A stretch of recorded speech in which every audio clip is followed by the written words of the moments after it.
जुनूनियत, इश्क हद से पार, एपिसोड 18। शिवाय के दिमाग में बहुत ही खतरनाक प्लान चल रहा था, लेकिन ये प्लान टीना के लिए नुकसानदायक नहीं था, लेकिन टीना की जिंदगी बदलने के लिए काफ़ी था।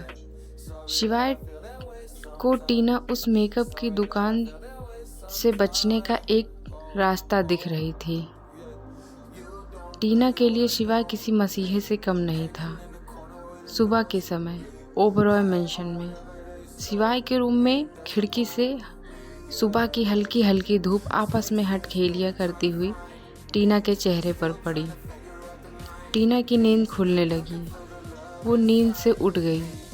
उसने जब खुद को कहीं और पाया तो घबराकर चकर मकर कमरे को देखने लगी। तभी उसकी नज़र सामने बैठे शिवाय पर पड़ी, जो आराम से सोफे पर बैठकर लैपटॉप में काम करने में मस्त था। एक पल के लिए टीना भी उसकी खूबसूरती में खो सी गई। वो उसे एक टक निहारे जा रही थी। शिवाय को जब अपने ऊपर किसी की नज़र महसूस हुई तो वो सर उठाकर टीना को देखता है और फिर कहता है, क्या मैं इतना स्मार्ट लग रहा हूँ कि तुम्हारी नज़र ही नहीं हट रही है? टीना झेप गई। शिवाय ने अपने कदम फिर टीना की तरफ बढ़ा दिए। टीना ने डरते हुए कहा, क्या आपने मेरी जान बचाई थी? शिवाय ने कहा, तुम्हें क्या लगता है किसने बचाई होगी? टीना ने फिर शिवाय से कहा, thank you so much sir, अगर आप नहीं होते तो। शिवाय ने टीना से कहा, मैंने उस बुड्ढे को 2 करोड़ देकर बचाया। जानती हो 2 करोड़ में कितने ज़ीरो होते हैं? तुम ज़िंदगी भर कमाओगी तो इतना पैसा नहीं कमा पाओगी। मैंने तुम्हें इतने पैसे देकर बचाया है, इसलिए तुम मेरी चीज़ हो।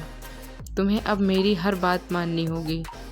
मुझे पता है उस घर में तुम नर्क के समान जीवन जी रही थी।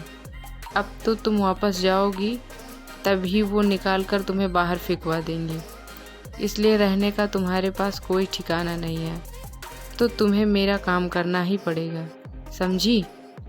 टीना डरकर तुरंत अपना सर हाँ में हिला देती है। वो बुरी तरह फंस चुकी थी। तभी शिवाय ने कहा, बाथरूम में जाकर नहा लो। टीना डर से कांप रही थी। शिवाय ने तेज आवाज़ में कहा, गो नाउ। टीना जल्दी से वॉशरूम की तरफ भाग गई। आधे घंटे बाद बाथरूम का दरवाज़ा खुला। टीना दरवाजे पर खड़ी थी। शिवाय बोला, तुम वहाँ क्यों खड़ी हो? टीना कुछ नहीं बोली। शिवाय बोला, मुझे पता है तुम गूंगी नहीं हो। गूंगी बहरे होने की तरह बिहेव मत करो। टीना अपने कछुए की चाल में आगे बढ़ी। शिवाय, अगर इस तरह चलती रही तो मेरे सामने पहुंचने के लिए तुम्हें 5 साल लग जाएंगे। टीना भागकर तुरंत शिवाय के सामने खड़ी हो गई। शिवाय ने उसे ऊपर से नीचे तक देखा और बोला, भूख लगी है? टीना कुछ नहीं बोली। शिवाय जैसे ही खड़ा हुआ, टीना सिर्फ शिवाय के कंधे तक ही आती थी। शिवाय बोला, अच्छी बच्ची की तरह मेरे पीछे चलो। वो दोनों डाइनिंग हॉल में आए, जहाँ पर उसके दादाजी, उसका भाई, उसका दोस्त, मैनेजर और सब लोग वेट कर रहे थे। शिवाय अपनी चेयर पर बैठ गया। टीना खड़ी रही। दादाजी बोले, अरे बेटा बैठो, डरो मत। शिवाय ने भी टीना से कहा, बैठ जाओ, लेकिन वो हक्की बक्की खड़ी रही।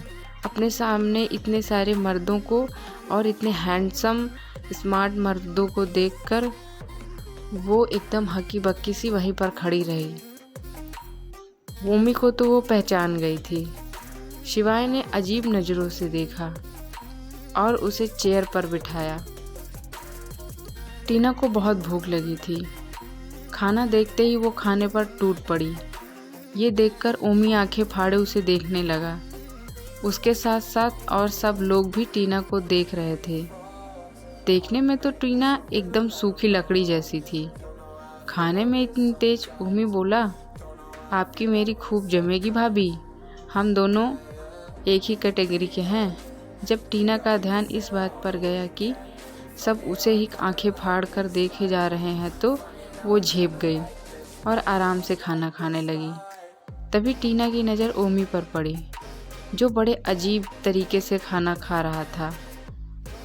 वो ओमी को देखकर हंसने लगी। जब सबकी नज़र ओमी पर गई तो सब हंसने लगे, शिवाय और दादाजी को छोड़कर।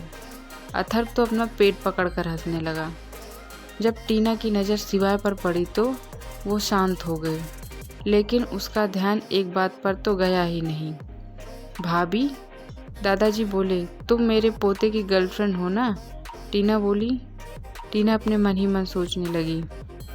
किसकी? ओमी बात संभालते हुए बोला, वो दादाजी, भाई ने भाभी से झगड़ा कर लिया है, इसलिए शायद भाभी भाई से गुस्सा हो गई हैं। क्यों भाई? ओमी ने शिवाय की तरफ अपनी आंख ब्लिंक करते हुए कहा। टीना ने शिवाय की तरफ देखा और बोली, शायद तुम भूल गए हो तुम्हारे ऊपर मेरा 2 करोड़ का कर्जा है। मैं जैसा कहूँगा तुम्हें वैसा ही करना पड़ेगा। इशारों में ही शिवाय ने टीना को समझाते हुए कहा। टीना ने दादाजी से तुरंत हाँ में गर्दन हिला दी और उसके बाद शिवाय से बोला। दादाजी ने शिवाय से कहा, तो जब तुम्हारी गर्लफ्रेंड यहाँ पे है और तुम दोनों शादी के लिए तैयार हो, तो क्यों ना तुम दोनों की शादी आज ही करवा दी जाए। आज मैंने पंडित जी से बात कर ली है, एक बहुत ही अच्छा मुहूर्त है, तो आज ही शादी करवा देते हैं। मुझे अपने परपोते को देखने की बहुत इच्छा है। तब तक ओमी तपाक से बोला, दादाजी, बच्चे मार्केट में थोड़ी ना मिलते हैं कि गए और वैरायटी देखी खरीद लाए। बच्चों को तो आने में बहुत टाइम लगेगा। तो दादाजी बोले, अरे मुझे कोई जल्दी नहीं है, पहले मेरी बहू आ जाए, फिर उसके बाद हम अपना परपोता देख लेंगे। तो शिवाय ने हाँ में गर्दन हिला दी और शाम तक सबको रेडी रहने के लिए कह दिया। क्या शिवाय और टीना की शादी हो जाएगी? आगे की कहानी जानने के लिए जुड़े रहें हमारे साथ जुनूनियत इश्क हद से पार में। अगर अभी तक आपने मेरे चैनल को सब्सक्राइब नहीं किया है तो जल्दी से सब्सक्राइब कर लीजिए। Thank you my YouTube family.